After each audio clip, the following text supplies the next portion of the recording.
after the war is over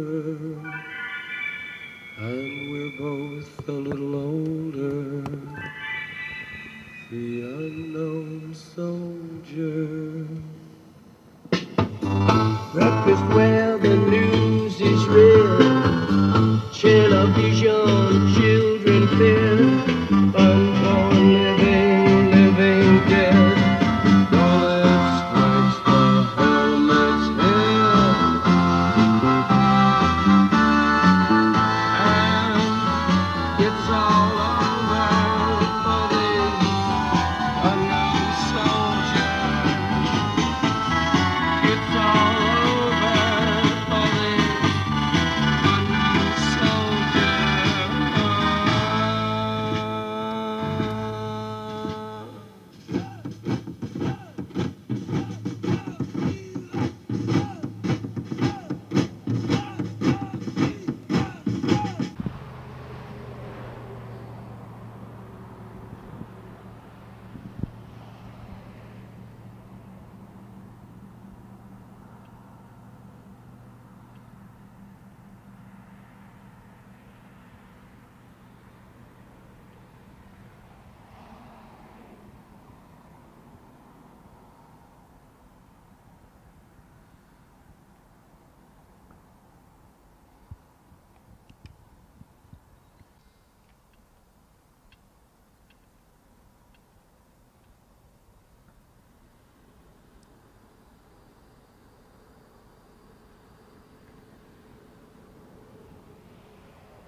Hey out there, this is December 12th, 2015, and it's a little before 10 in the morning here in Northern California.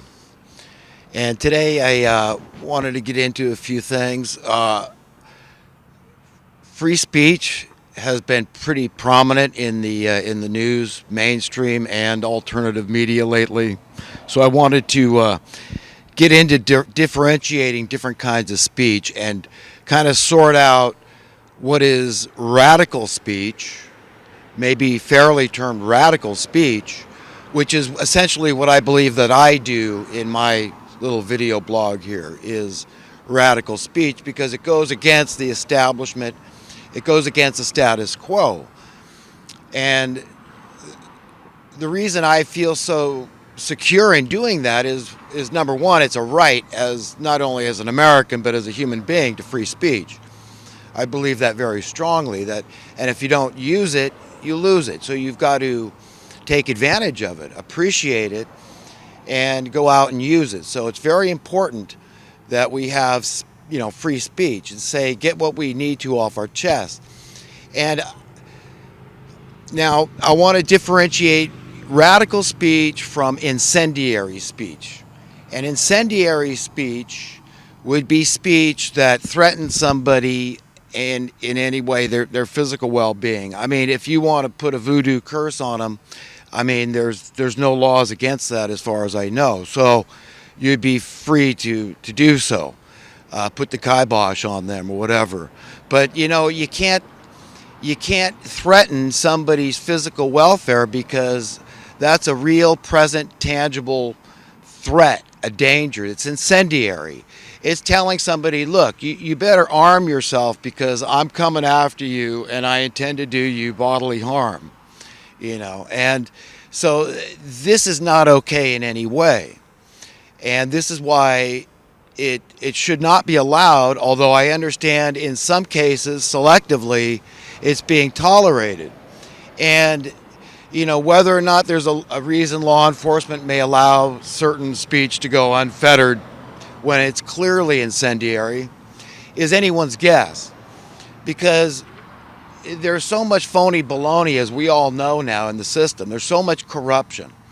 Because there's so many people willing to sell their honor, their integrity, their conscience. Basically, witting or unwitting, they're selling their soul, essentially. They're saying, look, I'm scared, and I believe I'm on a winning team, and, we play dirty, and, but that's how we stay in power, because, you guys are wimps. You're not willing to play as dirty as us. You're not willing to lie, cheat, steal, and murder. So, you know.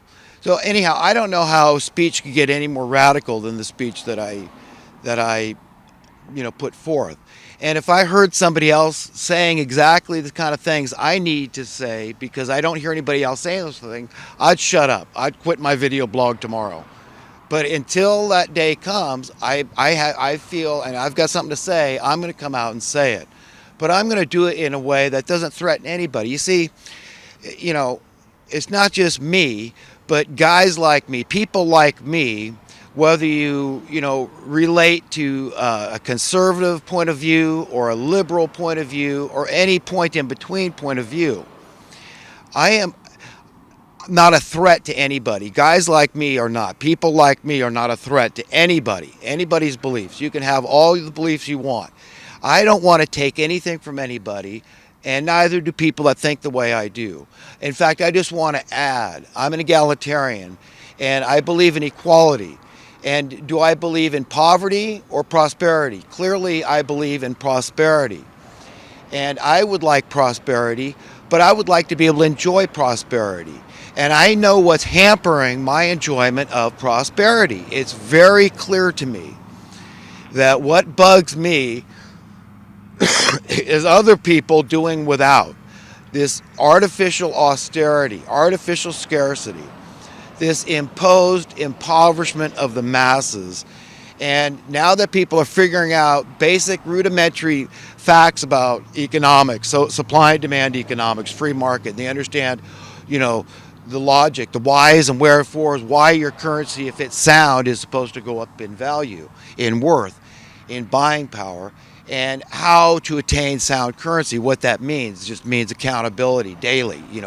Every day you want to know why something went up in price, which is what debases your currency, makes it worth less, is when your cost of living goes up. So it's all very simple. But now that everybody's figuring these things out, what we've got is this push for global warming, climate change. This idea that the Earth is overpopulated and humans interacting on the face of the Earth is causing these dire Earth changes, is what they're saying. So this is the justification for the impoverishment, for the oppression. You understand? While these people are big fat hypocrites. You understand? And if I got to hear this sort of thing, I want to hear it from a sage that's living in the wild, okay? Something like that. But I sure as hell don't want to hear it from these guys flying around their private jets. Look, if the term elitist had existed back in Jesus' day 2,000 years ago, okay, it would be in the New Testament Bible. Believe me. Elitism is hypocrisy. And clearly the term hypocrisy existed because Jesus used it repeatedly. These were the people that really pissed him off, was the hypocrite class. One standard for me and one for you. We're happy to march you off to a concentration camp because the Earth's overpopulated, our community, our society, whatever. We got to kill a whole bunch of people. Human beings. I mean, our history as humanity is repugnant. I mean, we all have to collectively accept this and assume the scourge that we call a civilization and say, oh my God, help us. Let us recoil from this thing and say, God, please change our hearts and minds. Get Satan off our backs. Get these money-loving masters off our backs. These are the people that are screwing it up. I mean, life's hard enough. Just being human is hard enough. I despise the cold, okay? So I'm under no illusions here. Even if we had social economic justice worldwide, crime was almost non-existent, no more dubious warfare, no more debt, even if all these social ills were solved tomorrow, these preventable, these solvable, okay, ills in our society still, and these are the only things I ever complain about in my videos, we've still got big problems with the cold, okay? I'm not complaining to any human being. This is going to take a divine act of God so that the climate is never cold. I mean, I hate the cold. I hate the way it makes my extremities feel cold and shriveled up, okay? And, I hate the heat too. I hate that. I hate that oppressive, punishing heat. Okay, so I hate diseases. I've lost so many people in my family directly. Okay, I've lost both my brother-in-laws since 2009. It started then. Both my brother-in-laws in their 60s. I lost my dad in his 80s. I lost next door neighbor's mechanic, and he was only in his 50s. And I've lost other. I lost a beloved uncle back east. I've lost so many people that are near and dear to me, people that are really close, family, friends that I love very much. And, that's horrible. So I'm not complaining about those things because they're across the board. We all have to deal with these horrible things. This is why we need God. This is why it's written, in our weakness, His strength is perfected. Because I get weak. I get very, very weak. And the only place I have to turn is to Him and His strength and His grace, His mercy, okay, His love, okay, His understanding. And then, that's for all of us. That He's always holding His hand out to us, and that's where I turn. That's how I cope. That's the only way I can stand, because other than His help, I'd be falling on my face. I mean, look, I just want to drop out of the scene, man. I just want to fade away. I don't want to deal with it. I don't want to deal with this whole idea that, these evildoers, these money masters that are running our lives, because they're running the policies that we all have to live under. Okay, they're controlling, for the most part, the military and the law enforcement. Not all of them. Thank God there's white hats within these organizations. But they're making our lives miserable, and it's just a fight to the finish. They really want to get rid of a lot of people, and they know if they can increase your cost of living even more, if these people can control it, and they can prevent people from having Western things, okay, basically highways and cars and washers and dryers, air conditioners and heaters and whatever else they want. This is the idea, and they're going to kill a lot of people. They're going to make people's food too expensive. Everything gets too expensive. People lose their will to live. Okay, I just showed, in the first part of this video, I was showing all these locks on this fence line here, where a lot of people have taken their lives. And this is, all part of this miasma that, that is being generated by these monsters. Okay, people aren't doing it because it's so cold, I'm miserable, I can't stand it. No, there's a lot of things going on. There's a lot of lost love. There's a lot of divorces and everything that are caused by financial issues. Everybody knows this is a very big problem in relationships these days. They just keep pushing and pushing. They're not going to relent. They just keep on trying to make us poorer and poorer and poorer. There's sending our industry overseas, where $5 a day is good pay in China, or maybe Mexico or India, but whatever. The point is clear, is that they're wrecking up the joint good. They're just not going to stop. They've got that impetus, they've got the momentum, the inertia, and they're just going to keep coming and coming and coming at us. And this is what bothers me, is I don't want to deal with it. I don't want to have to face these people. And like I said, the only way that I do, the best advice I can give anybody out there, is turn to God. I mean, turn to the one that owns you.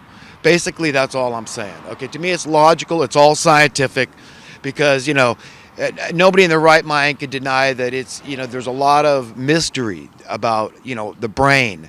How is it that it's this? It's got electrical currents running through it. Do you understand? It's a very high-tech biological piece of equipment. Okay, it is like a computer. I mean, and our eyeballs are like better camera lenses than any camera, state of the art camera